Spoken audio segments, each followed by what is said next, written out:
Yo, what's up? It's Malik Wright, and I'm live on tape at the ballpark for MLBBro.com. KRP, why you playing so much?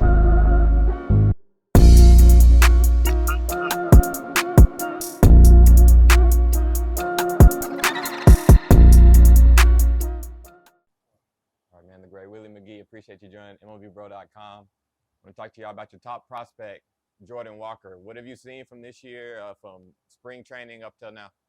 20 years old, man. Just turned 21, man. And I mean, the guy is, the future looks bright, man. I just hope he's left alone. Just let him figure it out, let him play. And I look for him to be one of the better players in the league. I mean, for a long time. I know he's one of the most, one of the brightest, most mature young men I've been around.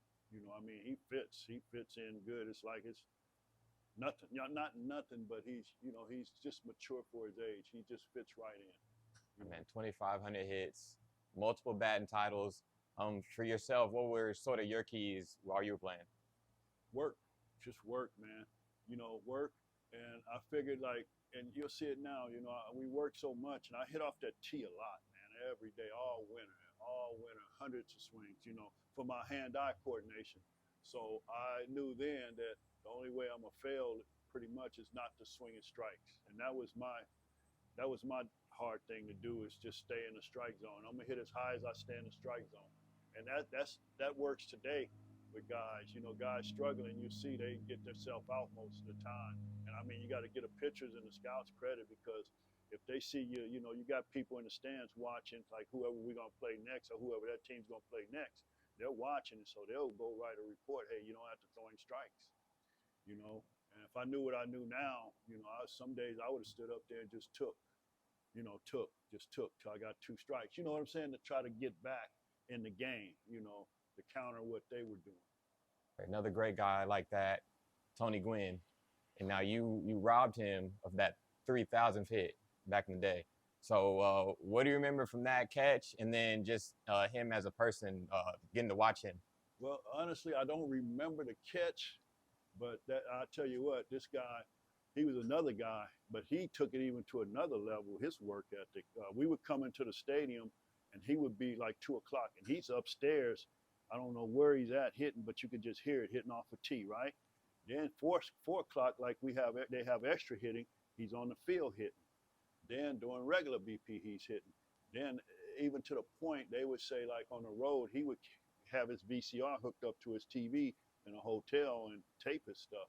So he took it to a whole nother level, and that's probably why he was so good for so long and so consistent for so long. But the athlete he was, you didn't realize that, he was a basketball player. He probably could have went pro in basketball. When he first came up, man, this kid, I mean, he could fly.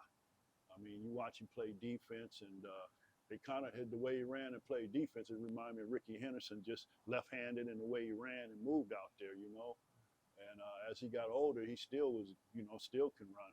But he didn't have to, because he hit so well so much. Ozzie Smith, playing on that Cardinals team with him, sort of that juice y'all brought to the ballpark and the whole area in general. How was y'all's relationship?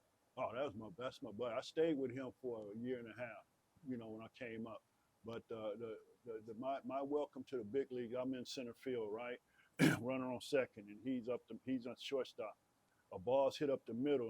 This is my first time. Ball's hit up the middle. My heart starts pumping. I got to get this. I got to get this guy.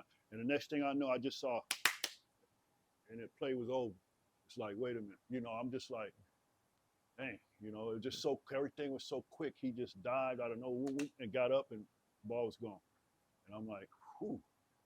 This is a whole different game. And then going back on the ball, you could play deeper, because every day Red Shandies would hit the ball, way out to left field. He just turns like this, flying, turns like this, looks up. He practiced that every day. And watching the guys that played till they were 40, that's what I would do. I tell these guys, watch Wayno, watch the guys that play till they're 40. They don't stop working. They're there early and they're there late. Everybody I seen, and I wanted to play till I was 40, so That's who I'm watching. They took care of themselves, got their rest. You know, we couldn't eat like these guys eat because everything is everything is here. Yeah, but I mean, the work ethic they had, you know, like I say, I look for the little stuff like here, hitting wise. I make guys consistent in the same way. I watch guys that play for a long time, you know, and the guys that didn't play for a long time, you know, the game over, they gone. They drinking at the club, drinking, and they don't last as long, you know. So that's what I watched. All right, man. Well, again, appreciate you joining MLBBro.com. My Thank pleasure, you. man. It's fun. Yes, sir. MLBBro.com, covering black and brown major leaguers.